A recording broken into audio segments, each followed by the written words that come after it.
SOLIDWORKS Composer 2019 not only has modernized icons for enhanced visibility, but the command search has been added to the ribbon to make it easier to find and run a command. This is especially helpful for new commands like select adjacent parts, to include neighboring parts in our selection. We can run select adjacent multiple times in a row to get additional actors of interest, and the updated status bar gives us instant feedback on our selection. To recall a previous selection, we can use selection sets, but digging through too many selection sets can be costly.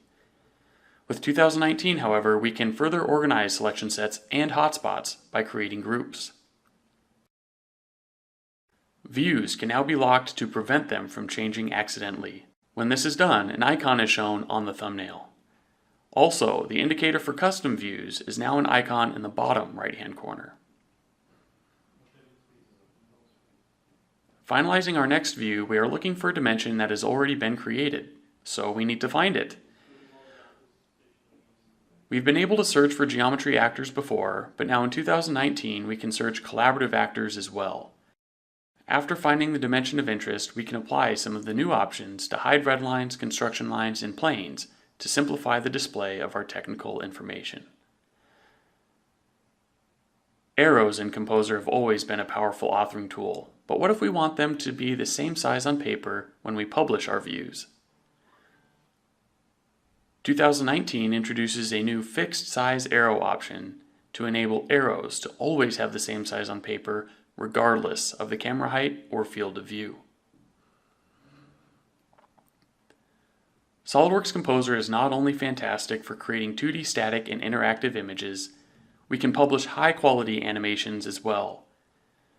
The library workshop greatly reduces the number of clicks when creating standard highlight and assembly steps. This workshop also sees some great improvements by giving us more flexibility when working with animation blocks.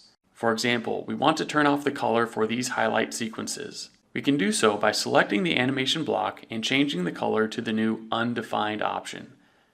Previously, we would have to delete and recreate the animation, but now in 2019, all we have to do is click Update Motion. Additionally, context menu options have been added to make it easier to manage these blocks and the empty space between them. Wrapping up this project, we can check it into PDM, which is now integrated into the SOLIDWORKS Composer user interface. When it's time to create new or reuse legacy projects, SOLIDWORKS Composer 2019 now recalls the last file format when opening documents. Custom import profiles are now supported so that your import settings are right the first time. Note that the Import PMI option now supports SOLIDWORKS MBD information. Also new on import, in addition to bills of material support from 2018, we can now exclude envelopes from SOLIDWORKS assemblies if they are not desired. With expanded purpose-built authoring tools and integration with best-in-class PDM and CAD, SOLIDWORKS Composer 2019 is the clear choice to reuse your CAD data to create top-quality technical illustrations and animations.